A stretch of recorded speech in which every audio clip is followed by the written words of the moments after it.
ang ating Panginoon. Hallelujah! Tunay po na napaka-buti ng ating Panginoon. Hallelujah!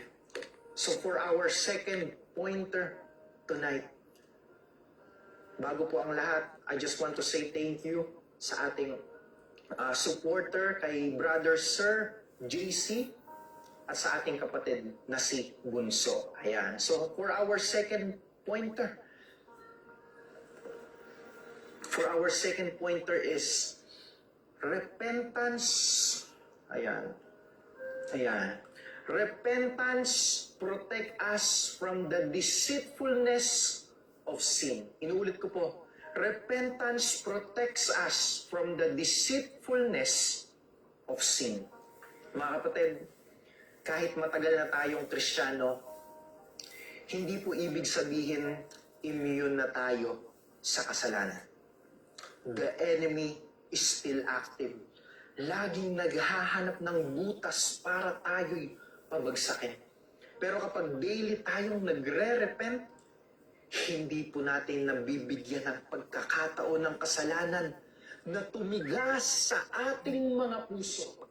Napuputol po agad ang chain ng anumang guilt, ang chain ng anumang shame, o anumang compromise.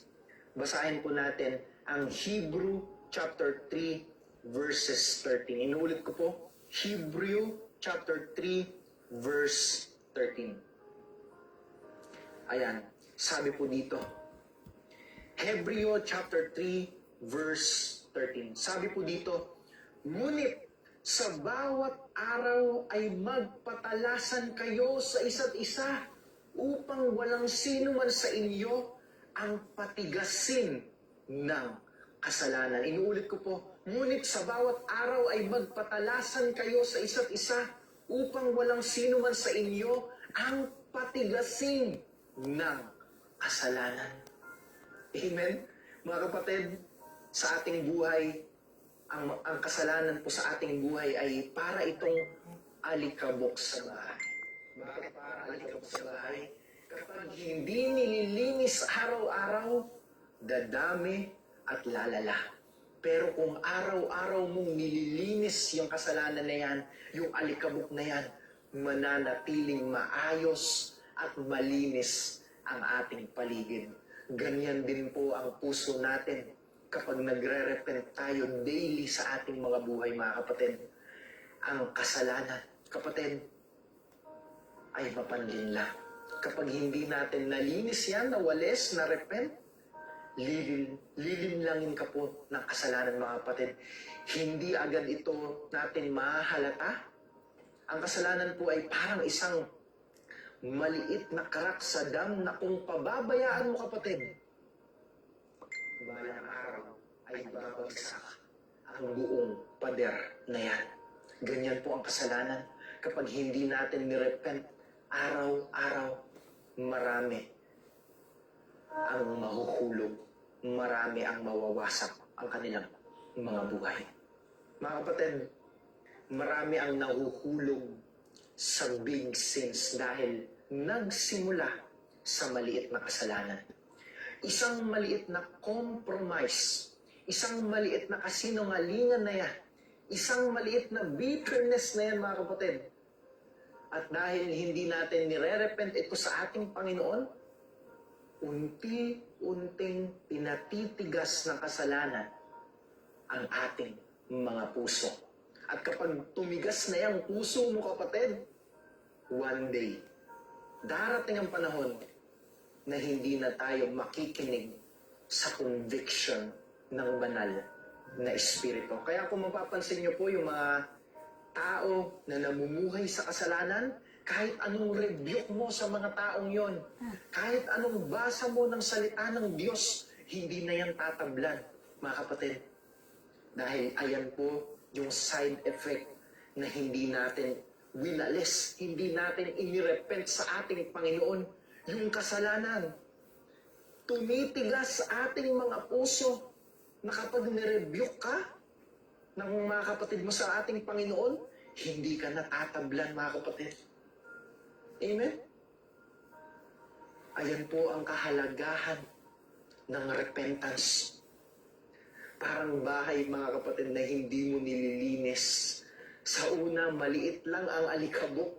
Hindi mo pinansin, kinabukasan, dumadami na yung alikabok na yan. Pagdating ng ilang linggo, puro dumi na at halos hindi ka na makahinga. Amen? Pero kung nililinis mo yan, kapatid, araw-araw, mananatiling fresh ang paligid. Ganun din ang puso natin, kapatid. Repentance is the broom of the soul. Inuulit ko po. Repentance is the broom of the soul. It sweeps away the dirt of sin before it hardens and destroys us. Inuulit ko po. It sweeps away the dirt of our sin before it hardens and destroys us. Kaya kapatid, ang daily repentance ay proteksyon laban sa panlilinlang ng kasalanan. So I encourage you, I challenge you tonight, walisin natin araw-araw ang alikabok sa iyong buhay. Repent daily in your life. Amen? Purihin ang ating Panginoon. So if you are willing to have repentance daily at kumuha ng walis at walisin niyang alikabok sa iyong buhay, araw-araw, put in the comment box, repentance again. Come on, paalalahanan natin yung 70 plus or 80 plus viewers na nanonood tonight that we need to have repentance daily in our life. Huwag mong hayaan na mapuno ng alikabok iyang bahay mo. Huwag mong hayaan na mapuno ng alikabok ay ang buhay mo. Amen. Purihin ang ating Panginoon. So if you are willing to repent daily in your life, double tap the screen right now. Come on, double tap our screen right now and I can see para makita ko po yung mga puso at nagre-response po kayo that you are willing to have daily repentance sa inyong mga buhay. Come on, put in on the comment box right now, repentance, kapatid. Paalalahanan mo yung 80 plus viewers na nanonood ngayon, magsisi araw-araw. Purihin ang ating Panginoon. Hallelujah. Tunay po na napakabuti ng ating Panginoon. Wala kasing lakas eh. Hallelujah. So, bago tayo dumako sa ating pangatlong puntos, ayan, gusto ko lang pong pasalamatan yung ating mga kapatiran na sumusuporta sa ating gawain. Kay kapatid na Mirna, kay Ems or Menita Signo. Ayan, ang Diyos po ang magpuri sa inyong mga buhay. So for our third pointer na pag-aaralan natin ngayong gabi. Hallelujah. Ayan. So basahin po natin. Repentance transforms us daily into Christ likeness. Inuulit ko po.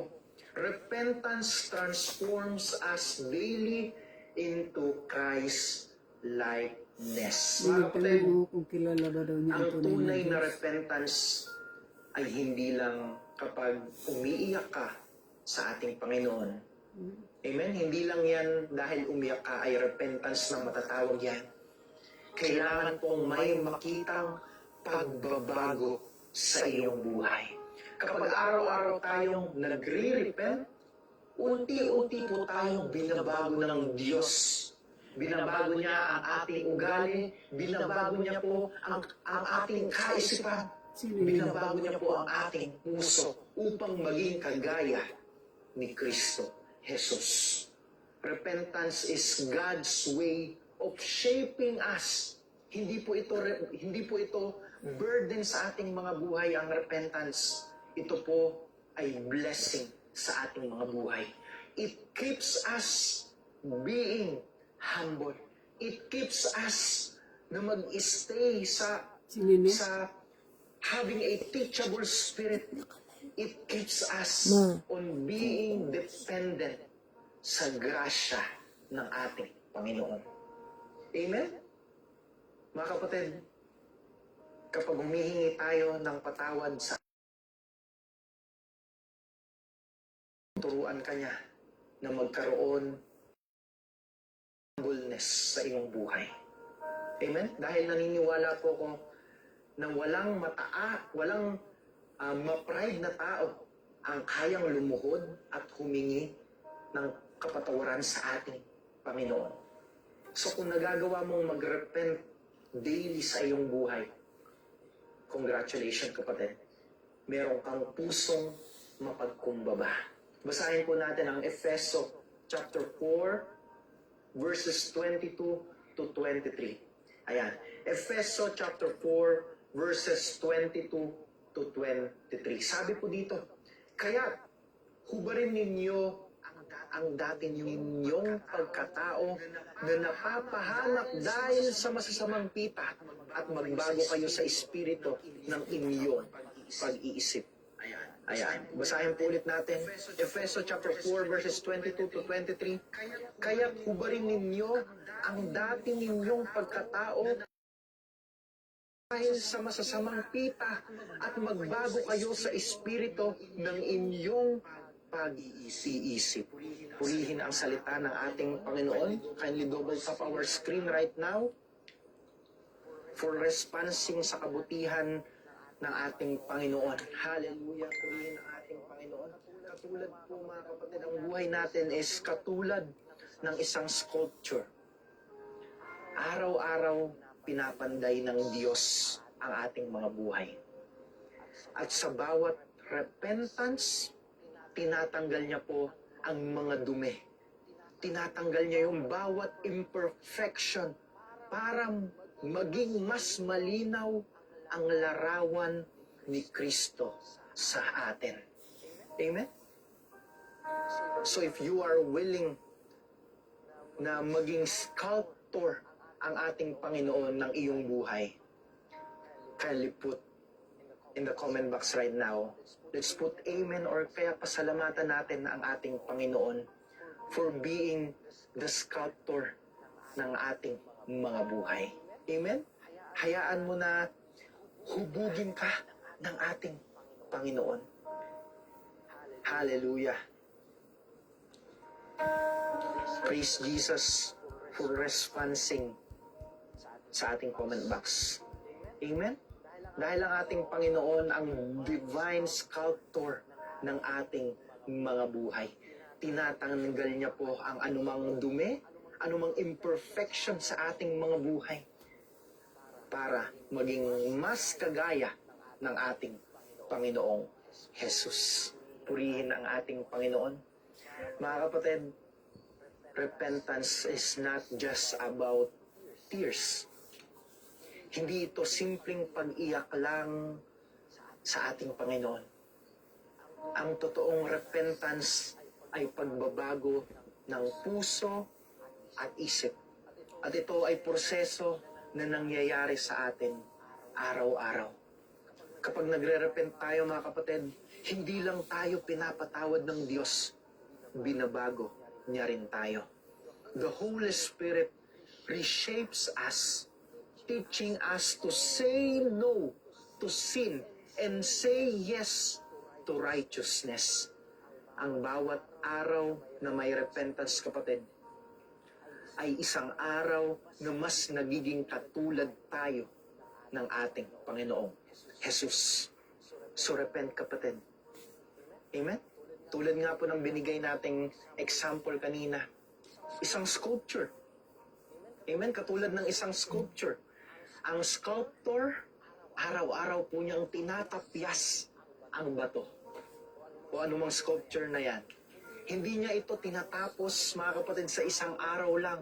Unti-unti niya po itong ginagawa, tinatapyas. Araw-araw niya pong tinatapyas ito hanggang sa lumabas ang magandang imahe ng anumang sculpture na yan. Ganun din ang Diyos sa iyong buhay, kapatid. Amen? Ganyan ang ating Panginoon. Tinatapyas niya yung anumang karumihan sa iyong buhay. Amen? At ang repentance, kapatid, ang ginagamit niyang martilyo para alisin ang anumang bagay na hindi ayon sa kaniyang kalooban. Hallelujah. Purihin ang ating kapatid? So, kapatid, huwag mong ihihiwalay ang repentance sa iyong buhay dahil iyan ang ginagamit ng ating Panginoong Jesus na martilyo para tanggalin ang anumang karumihan o anumang hindi kalooban ng Diyos sa iyong buhay. Magpatapyas ka sa ating Panginoon. Amen? Kung willing kang magpatapyas sa ating Panginoon as a divine sculptor, put down in our comment box right now, I am willing. Alam ko po medyo mahaba yung I am willing na word, but I want you to join me sa ating pag-aaral ng salita ng Diyos. Huwag po tayong tutulog-tulog. Amen? Ayan. I am willing. Sabi ni Gina, Uyer, Julie, Miraflor, Ems, Kimberly, hallelujah, JL, Joylyn, I am willing na magpatapyas sa ating Panginoon. Magpatapyas ka sa ating Panginoon. He is our divine sculptor ng ating mga buhay. Hallelujah, purihin ang ating Panginoon. Mga kapatid, without repentance, mananatili po tayong hilaw. Pero with daily repentance, we are being conformed day by day into the image of Christ. That's how important repentance sa ating mga buhay. Hallelujah. So dumako na po tayo sa ating konklusyon ngayong gabi. Mga kapatid, huwag nating isipin na ang repentance ay para lang sa mga bagong mananampalataya. Mga kapatid, repentance is for every believer. Every day natin itong gagawin until dumating ang ating Panginoong Jesus. Because no one is perfect. Lahat po tayo ay nagkakasala. And we need na matapyas yung anumang kasalanan na yan sa ating mga buhay. Kaya tandaan po natin yung pinag-aralan tonight. Unang-unang pointer is nakita natin na repentance keeps our relationship with God fresh and alive. At sa ating pangalawang puntos, repentance, mga kapatid, protect us from the deceitfulness of any sin. And our last pointer, repentance transforms us into Christ likeness. Mga kapatid, hindi aksidente kung bakit ka naririto tonight. God wants to remind you that daily repentance is not a burden. It is a blessing. It is not a sign of any weakness. It is a sign of your maturity. Hindi ito pagpapatunay na kulang ang ginawa ni Jesus sa krus. Ito po ay buhay na patotoo na tayo ay laging dependent sa kaniyang grasya araw-araw. Ang repentance, kapatid, ayan po yung nagpapaalala sa atin na tayo ay tao lamang. Hindi tayo perpekto. Kaya kailangan natin ng grasya ng ating Panginoon. Kaya kapatid, kahit gaano ka na katagal na Kristiyano, huwag kang magsawa na mag-repent. Huwag kang magsawa sa repentance, kapatid. Huwag mong isipin na wala ka ng kailangan baguhin sa iyong buhay. Amen? The closer you walk with God, the more you will realize how much you need His cleansing sa ating mga buhay. Dahil ganyan po yung nararanasan ko sa aking buhay, mga kapatid.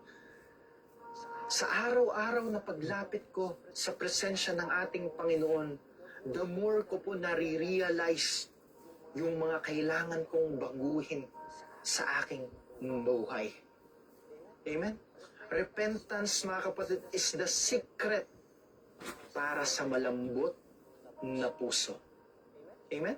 Repentance is the secret to a soft heart, a humble spirit, and a life filled with God's presence. Kaya kapatid, I challenge you tonight to have daily repentance. Amen? Again, Amen. daily repentance is not a sign of weakness, but a sign of spiritual maturity. Amen. Kahit gaano na tayo katagal na Kristiyano, hindi tayo pwedeng maging kampante. Amen. Amen? Kahit na ako ay pastor, hindi po ako pwedeng makampante. We must live a life of humility, kapatid. We must Amen. live a life of brokenness and dependence Amen. on God's mercy. Repent, kapatid. Repentance keeps our relationship with God alive. It keeps us sa ating mga buhay na magkaroon tayo ng pagpapakumbaba. It protects us from any kinds of sin and transform us daily into Christ-like Image and likeness. likeness. Kaya wag nating isipin, mga kapatid, that repentance is only for unbelievers or for new Christians. It is for every believer, every day, Amen. until the end of our journey. Amen. So once again, I encourage you, mga kapatid, put down in our comment box right now, repent, kapatid. And double tap our screen right now para makita ko po that you are responding sa challenge ng ating Panginoon sa iyo tonight. Daily repentance, kapatid. Repent, repent, repent. At dahil sa repentance na yan, lilinisin ka ng dugo ng ating Panginoon. Amen. There is power in repentance, kapatid. Hallelujah. Maraming salamat po, mga kapatid, for responding sa challenge na ating Panginoon tonight. So sa ating pagtatapos, I encourage you right now to close our eyes, to bow down our heads, and let us feel the presence of the Lord Jesus right now. Hallelujah. Thank you, Lord. Thank you, Jesus. Lord, we are opening our hearts. We are opening our lives, Panginoon. Lord, isinusuko po namin ang aming mga buhay tonight, and not just tonight, Lord, but in our daily lives.